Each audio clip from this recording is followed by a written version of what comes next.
Selamat pagi. Topik kita hari ini adalah hidup damai. Ibrani 12 ayat 14 katakan begini, berusahalah hidup damai dengan semua orang dan kejarlah kekudusan. Sebab tanpa kekudusan tidak seorang pun akan melihat Allah. Berusahalah hidup damai. Paulus menasihatkan melalui Roma 12 ayat 14. Dia mengatakan begini, sedapat-dapatnya jika itu bergantung kepada kamu, hiduplah dengan perdamaian dengan semua orang. Kalau kita dengar kata damai untuk beberapa orang, ini sering disalahartikan. Kata damai dianggap sebuah kata yang lemah, mengalah, dan mereka suka bilang, hanya cari jalan aman saja. Namun tahukah kita, kedamaian diperlukan agar hidup kita bisa semakin efektif, semakin memberikan buah. Hidup damai bukan berarti menyetujui semua kata orang. Hidup damai juga bukan berarti berusaha menyenangkan semua orang.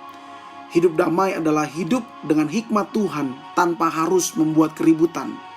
Tidak mencari siapa yang benar atau yang salah.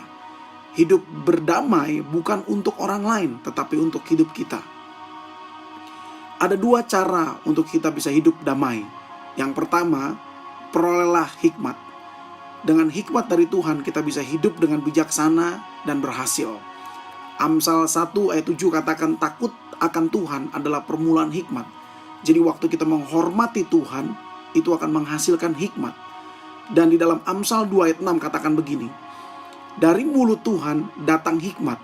Oleh karena itu sangat penting buat kita untuk kita bisa menikmati saat teduh kita, our morning devotion. Dan setiap hari itu adalah kata kuncinya. Setiap hari kita mendengarkan suaranya, kita mendapatkan tuntunannya, kita bisa menceritakan apa yang menjadi isi hati kita, dan kita melakukan apa yang Dia mau kita lakukan. Dan yang kedua adalah untuk kita bisa hidup damai adalah dengan hidup benar. Menjadi saksi adalah perintah Tuhan. Saksi yang powerful adalah kalau dia bisa memberikan hidupnya sebagai kesaksiannya. Waktu kita hidup benar, kita menghormati Tuhan, dan pasti kita akan beroleh hormat di mata orang lain juga. Hidup benar itu seperti otot, kita perlu latih. Ya, kita perlu latih dengan sering, dan kita juga harus berani untuk bisa naik level, sehingga otot hidup benar kita semakin kuat. Nah, teman-teman, walaupun kita sudah berusaha untuk hidup damai, selalu saja akan ada orang-orang yang mencoba membuat kita marah, membuat kita kecewa, dan lain-lain. Kita harus ingat bahwa waktu kita datang sama Tuhan, Tuhan akan berikan kita hikmat, dan Tuhan juga akan berikan kita kesembuhan di dalam batin kita.